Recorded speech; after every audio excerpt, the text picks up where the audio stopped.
Welcome to the Stephen Rotsart podcast. I'm your host, Stephen Rotsart, and I'm here to provide you value. From my years of real estate experience, I'm here to provide you tips and tricks in the real estate industry and to have guests on that have impacted my life and that I think that you might be able to benefit from too. Stay tuned. Welcome back to the podcast. On this episode, we have a dynamic mortgage lender out of the Sacramento area, and I am so excited to share tips and tricks of not only what's working in his market, but kind of divulge what's going on in my market as well.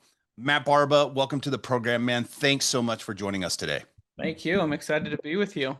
So, Matt, kind of give us an elevator pitch of the whole. I'm going to call you the Barba Meister, but what's going on with Matt Barba in Sacramento? What is the ins and outs of what makes you you? Recently, it's just our social media presence right now. We're teaching agents how to leverage social media into the activities that they're already doing to connect with more clients and help them close more business. So And that's been working for us. why do you think that's a critical role now more than ever? I mean, obviously, we just went through a pandemic. Most of our business ended up having to become some type of virtual or video based. Do you see that trend heading a different direction and why that becomes important nowadays? I see it as strengthening relationships, and also it gives us, especially small businesses, the opportunity to leverage our time. And it's so true because I think it breaks down barriers. I mean, I meet with clients and they already know all about me. They know how I talk, how my mannerisms are. And I really think that that just kind of makes a difference when you're being able to break down barriers and allow people kind of into your world of real estate and what that looks like. So I think it's kind of neat. What are you doing from a lender's perspective? You're helping agents. Would that be right? Exactly. We're helping agents maximize social media video to connect with more people. And are you struggling with that? Can I ask? Do you think that agents are not you personally struggling, but do you think you're having difficulty convincing agents that that is something they need to do? Yeah, in a sense. I mean, if you've been doing business for a long period of time, you might not see the value in video when you've already have business coming in. We're trying to show them that it magnifies what they're already doing. And I totally agree with you. So I've been licensed in real estate for 25 years now in the state of California. I never believed in video. I didn't. I didn't believe in a glamour shot. Prior to 20 years in real estate, I never used a photo. And when I came over, I switched brokerages right before COVID. One of the requirements was is you at least had to have a profile photo. Okay, fine. So I got a profile photo. That's the first time in almost 20 years that I have ever used a photo. My dad taught me when I was younger that you live off of brand recognition and your brand is your name. How you conduct business, how you practice real estate is all going to be based on your name when people see it. Problem is technology's changed a lot of that. The internet has changed a lot of that. I will tell you that I went all in on video just over probably 18 months ago now, and I have not stopped. One of the things I can always go back and re-look at my business and see where I would have done things differently, but I have learned a lot over the past 18 months in getting into video. Here's the difference now. We are predominantly a listing side agency. We do about 60% listings, 40% buyer sides. But what is interesting is that it really breaks down the barriers of conversations. People are reaching out to you because you have a social presence. Maybe it's not even the social presence, but you have social clout. And then if you compound that with other forms of marketing, whether it be direct mail, maybe it's a podcast, maybe it's your YouTube channel, something of that nature, you're all encompassing a geo fence of digital media that these people can find you on. And it breaks down a lot of barriers so that when you sit down at a table, you're not having to explain really anything about yourself. They know who you are. They know how you talk. They might even know a little bit how you negotiate to a certain degree. They're actually looking to hire you as a person because they are gravitating towards that. That's who they want to represent them. So I would say that that has changed my business a lot, especially from a social clout perspective, where you're sitting down with people and they go, well, I see you everywhere. And that's exactly kind of why video has worked so well for us, especially over the past 18 months. And I think it's also changed the way I approach my business because it's really hard to provide value when you're not just on video providing something. It's easy to answer questions when people call, or you seek out people that may need real estate help based on circumstances that we can find in public records. But in video, you're just doing it for the masses. And so it's provided and created relationships with people that I never would have met before unless I was really investigating and seeking them. But they're reaching out to us because there is something that we help them with because we're just providing value. It's free. We're not asking for anything, but we just want you to be an educated consumer in the real estate space. And if you ever need a real estate agent, we hope that you think of us. I'm just curious, what was the switch? Because you went so long without it to then going all in for 18 months. So what was like that one shift where you're like, I have to do it? So I'm one of those people that can get really caught up in their head, and I can be a perfectionist. It has to look a certain way. It's got to be a certain way. Oh, I should lose 20 pounds before I get on video. Oh, I don't really like my voice. It's not going to prevent me from sitting at a table taking a listing. It's not going to prevent me from working with a buyer. So why should it stop me now? So I went to and we met through the same mastermind community. I had gone to a seminar in which Neil Dingra was speaking, and he kind of gave just kind of a surface layer of why video was important and how to approach it. One of the things that I broke down the barrier of is that I could get on video for 30 seconds or less. I think I can do that. And so when I approached it from that perspective, that I think I can do this for 30 seconds or less, it didn't seem like such a hurdle. It wasn't this impossible thing that I could do. I could sit here and look at a camera for 30 seconds. What I will tell you is over time, you get more comfortable, you get better. It's like a batter in the major leagues. The more pitches that you see, you get more comfortable for what it looks like. It's just repetitions, but really there are mistakes that I've made too that I would do totally different. We can kind of touch on some of those things too. But with 25 years in the business, I constantly believe you have to be an ever learner in real estate. You have to expand your knowledge of the scope and the way the tactics are working in the real estate space. I don't have the money to be able to keep up with the Zillows and the Redfins and the Trulias and all these venture backed or tech based companies that have a tremendous amount of money in ad spend. I can't do that. I can't do that from an individual's agent's perspective, and I can't even do it from a broker's perspective.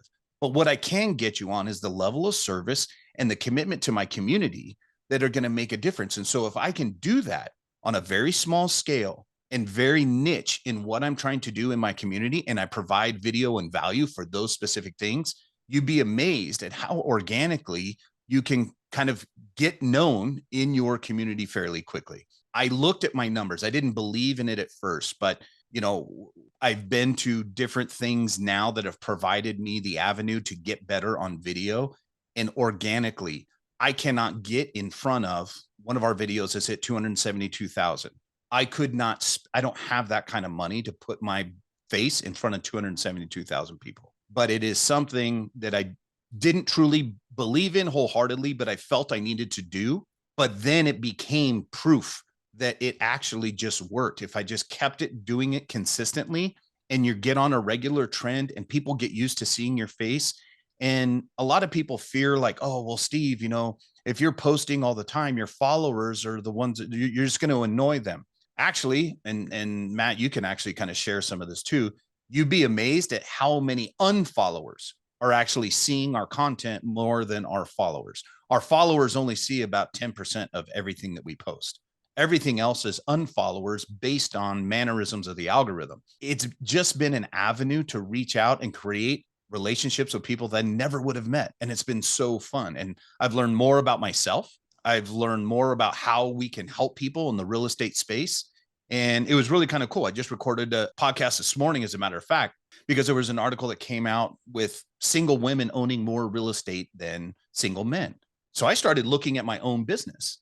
And sure enough, our stats match what's actually, I think it was a Lending Tree article that came out. So social media has provided that avenue to be able to reach out and touch people in the timeframes that they need to feel comfortable and learn about me. And then when they're ready to transact, we help them on a different level. I think you should touch on that. I think we both know the answer, but assuming no one knows anything about social media and these short form videos and how they are able to reach so many non-followers.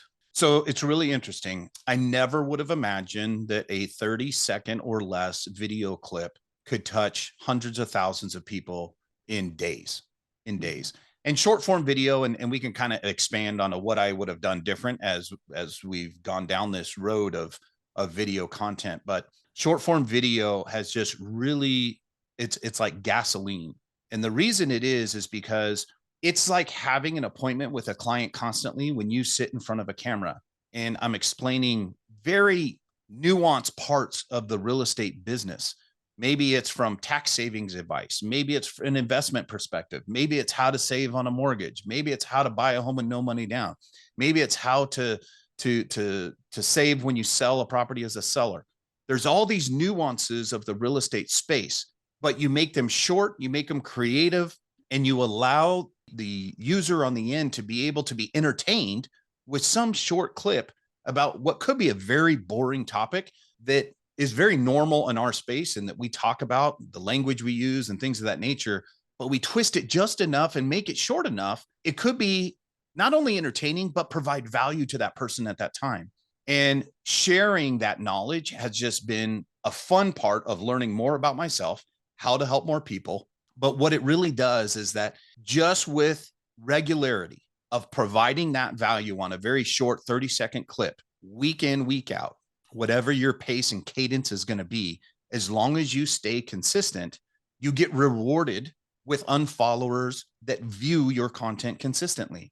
And that has just been so much fun. And okay, yes, we're in social media. You have to be comfortable with negative feedback and things of that nature. But I'm going to tell you, the good outweighs the bad constantly. I agree. I agree. It's been a great learning experience as well, right? Like we've gone through the same process. We've learned a ton about ourselves. One thing I talk to, I have a video guy who helps me edit, right? And Right.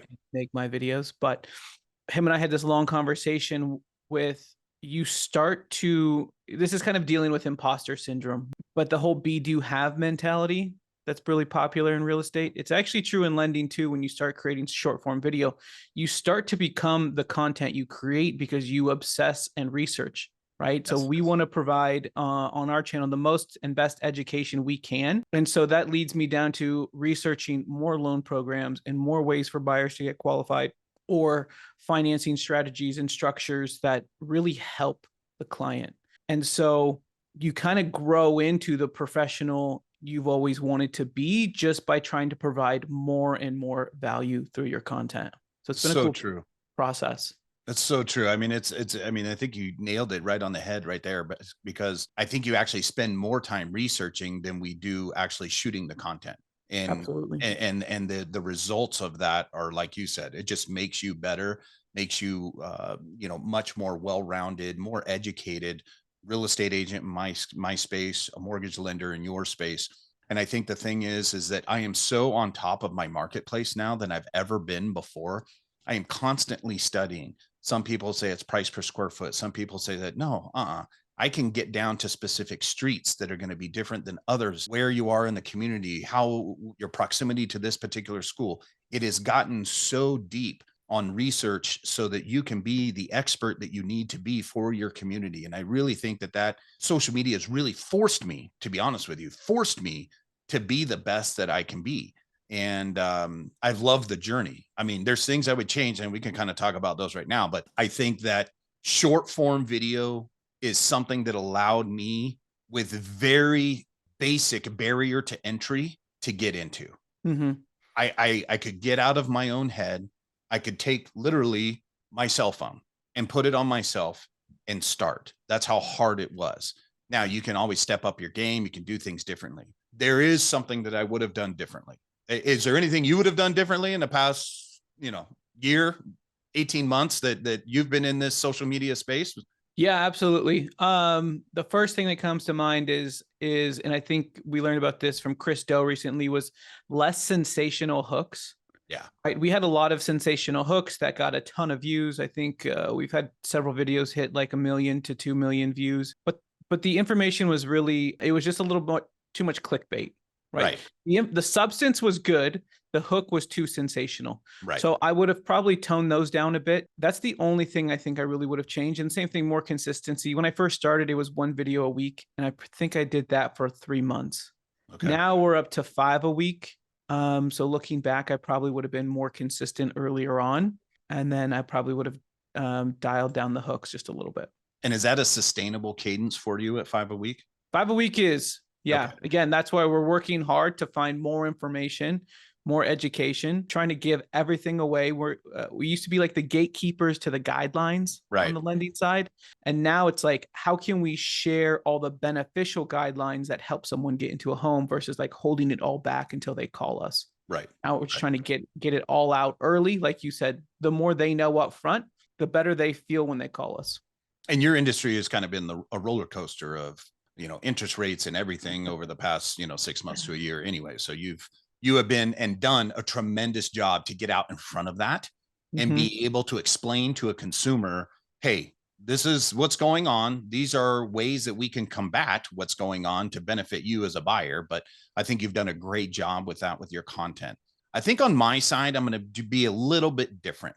And I think this comes from 25 years in the industry. I've gone to some masterminds. I have seen realtors that were not licensed in 2008. I lived through 2008 as a realtor. I know what that market's like. I know what it looks like. I was the realtor that probably curled up a little bit and just sat in a ball going, oh my gosh, what do I do right now? One of the mistakes I made in 2008 is that I felt sorry for myself, right? Because I couldn't figure out how to get in front of what was going on. And even though I was trained by somebody that had seen the various markets in 1980s and different things of that nature, it wasn't the same because technology had changed the business so much. Back in the day, back in the 80s, my dad was able to get through even the craziest markets, but we didn't have the internet back then. And so the internet changed the dynamics of everything that was going on, from REO property to short sales, the whole 9 yards. But one thing I would change, and maybe you might agree with me or not, for the same cadence that we're doing from a social short form perspective, I think I needed to put it on YouTube as well. And the reason is because I have found that it's really interesting that realtors are doing exactly what we're doing, expanding on topics that we're already talking about, but they're putting it on YouTube for clients to just basically watch it in a longer form period. And I think that became super critical, that I learned kind of towards the end of last year, that I needed to change that tactic because YouTube's not going anywhere. I watch my children and I watch my friends of my children who consume YouTube constantly. Then I look at myself.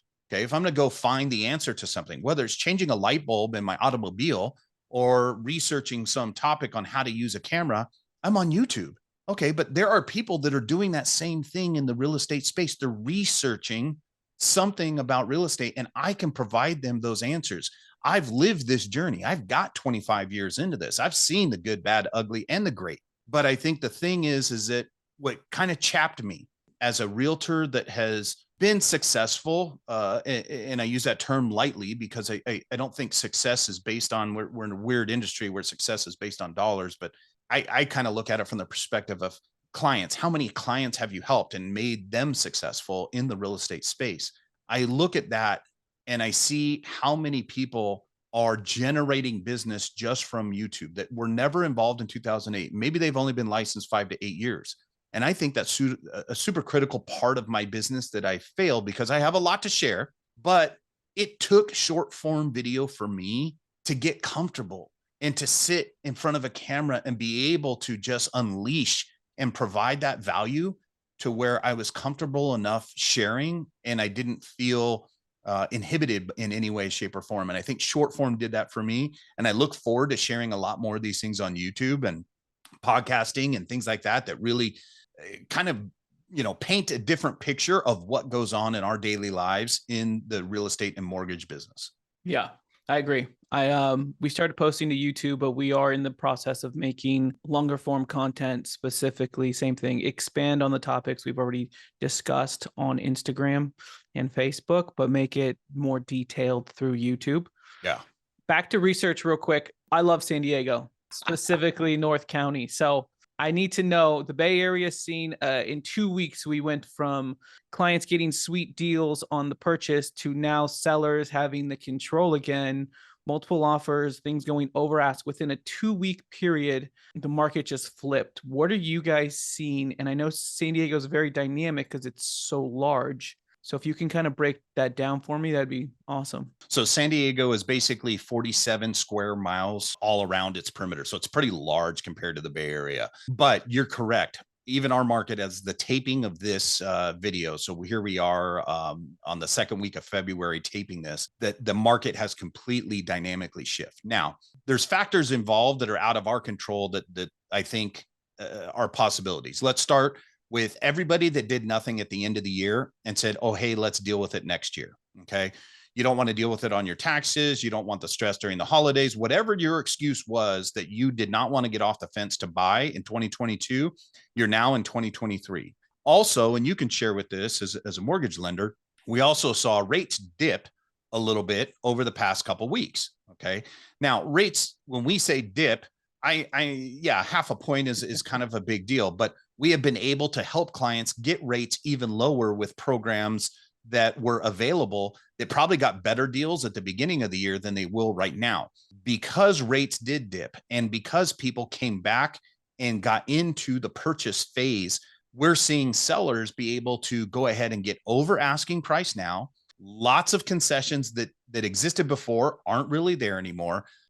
Some deals have had multiple offers. When I say multiple offers, I mean, back at its peak, I mean, there were properties that had 30, 40 offers on them. When I'm talking multiple offers now, if you are in, the 5 to 10 range, that's multiple offers that you're competing with. And that's still a lot of offers in this marketplace.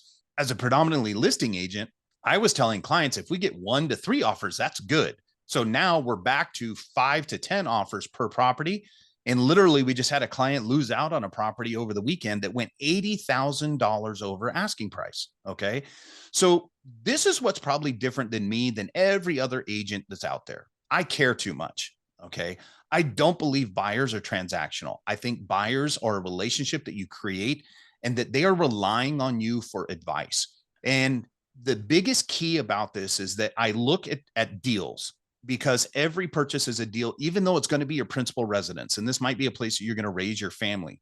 I have to make sure that the day you close escrow, we can also sell it for the same price you closed for or more. That's a goal I have for every transaction. Okay. Because I've advised you that the price that we're putting on this paper is supportable, not only through an appraisal, not only through all these other things, but I also have to think that if you ever have to sell this property, I want you to use me as your realtor, but I want to make sure that this was a good investment for you. So the dynamics of the market, especially North County, is fairly competitive because it's a lot of private developments. So not so much one-off unique homes. They're all planned unit developments that are up there. And when one comes on the market, it's like spreads like wildfire. And a lot of it has to do with the fact of people wanting to live in certain communities. It might be school district based. It might be work related. We have an Apple campus that now is just going to open up in San Diego County, and that supports a certain neighborhood in San Diego County, depending on how far you want to drive. So all these factors come into play. But one thing, we'll see how this kind of pans out over the next 12 months. Remote work, especially for people in the Bay Area, a lot of them move to San Diego because that's a 1 hour flight. Mm-hmm. And you could be oceanfront here for a fraction of the cost of what you had to pay in the Bay Area. And so we got a lot of transplants from you. And then on top of that, you could get back on Southwest and go right back to Northern California for your meeting or live there during the week or whatever it is. But remote work really changed the dynamics of the San Diego marketplace as far as homeowners were concerned. So we'll see. We're back to higher rates. Rates tick back up now. So we'll kind of see how that dynamic changes. And we'll see where we head from there. But I still think 2023 is going to be a fairly competitive home market. And it's just a lack of inventory. We don't have inventory. In certain zip codes, there are less than 20 homes for sale. Okay. Yep. Most homes or most zip codes need to have a minimum of 100 plus. At its peak, we had over 1,000 homes for sale in some zip codes. That was at its peak. And that's when we saw the market of 2008. That's why we will not see 2008 in 2023. We just do not have the inventory to support what's going on in the marketplace. I totally agree. Totally agree. Yeah, same thing with the Bay Area. We don't have enough homes. And anything that they are building is either a high-rise condo or a luxury property, north of 2, 3, sometimes even 5 million. So we just don't have the single family homes for the amount of millennials who are starting families. So we're in the same boat. I don't see it. I don't see how it can when there's such a massive shortage, at Yeah. least in California. And the only thing that we have looking forward to is like in San Diego County, because we are so large, as far as acreage is concerned and the size of the county. With SB9 that came into play, there are a lot of people that are splitting lots, and that could be a viable future for some of this space, but it's not going to fix. And it's that's more of a long term. That's not a short term fix for what's going on in our marketplace. So for the next 2 to 5 years, still going to be fairly competitive to be a homeowner in San Diego County. Yeah, that's awesome. Well, I appreciate the time. Matt, This is thanks so great. much for coming on today. Of You have course. so much to share, and I look forward to doing this again. And all the best to you and everything that's going on in 2023 for you. And thank you for sharing today. Anytime. Happy to be here.